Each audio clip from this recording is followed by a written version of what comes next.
Si je vous dis Bob Kramer, Russ Wang, on pense directement à... Le leader, évidemment. Baudouin, merci de nous recevoir dans ton stand avec ton équipe. On va dire un ouf de soulagement, ça recommence.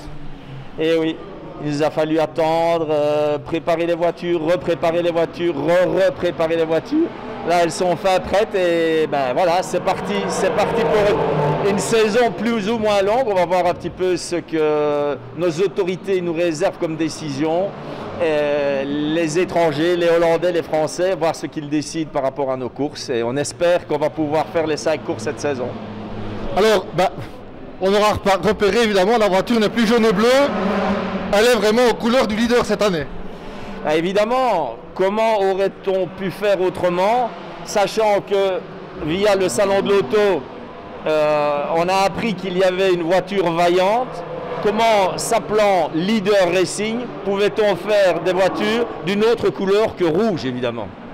Alors, là, comme tu viens de le signaler, l'intersaison, oui, on peut dire ça, l'intersaison a été très long. Comment est-ce qu'on occupe son temps? Bon, tu disais préparer la voiture, mais préparer la voiture n'a pas pris 6 mois, j'imagine. Donc on essaie de trouver d'autres activités pour rester dans le milieu, dans le mouvement. En ce qui nous concerne, ça a été une grosse phase de rangement. On a rangé notre atelier, histoire de le rendre encore un peu plus attrayant, plus professionnel, tout préparé. Il faut dire qu'à partir du moment où on décide qu'on change les couleurs, il y a un gros travail, car c'est pas du covering, c'est carrément peinture. Donc il faut préparer les carrosseries, il faut tout préparer, enlever tous les autocollants, repréparer les carrosseries. Pendant ce temps-là, du côté mécanique, on faisait tout ce qu'il fallait. Et puis voilà, le résultat, on a une auto qui est toute jolie, toute belle, avec un lettrage que moi je trouve personnellement magnifique et qui est directement inspiré de ce qu'on trouvait, ce qui a bercé ma jeunesse, à savoir les Michel Vaillant. Alors, le leader Racing n'a que le nom, parce que nous savons tous très bien que les leaders, c'est les mauvais garçons un peu dans la BD, dans le film aussi. Ici, il n'en est rien, parce que je le vois par expérience, en te côtoyant d'année en année, la sympathie, c'est vraiment ton leitmotiv.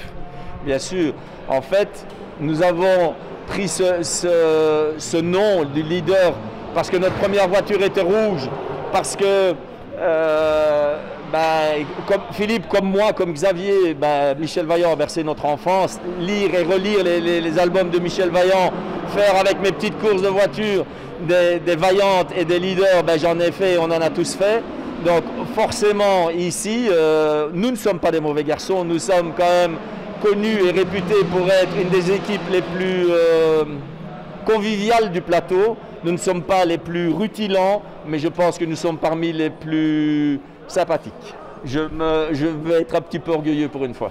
Et je peux te le confirmer parce que par expérience, en t'ayant côtoyé déjà pas mal de fois, c'est toujours un plaisir que tu nous accueilles, nous, les journalistes, les médias, les supporters, les fans, les amateurs de Fun Cup. Tout le monde peut passer dans ton garage, il sera toujours le bienvenu.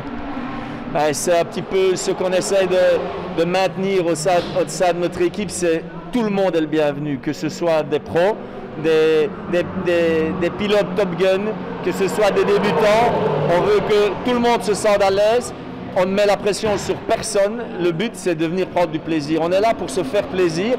Alors, j'avouerai bien franchement que pour moi, ce n'est pas toujours une partie de plaisir parce qu'il y a justement tout ça à gérer, les humeurs des gens, les desiderata, mais on se coupe en 4, voire en 8 pour essayer de faire plaisir à tout le monde.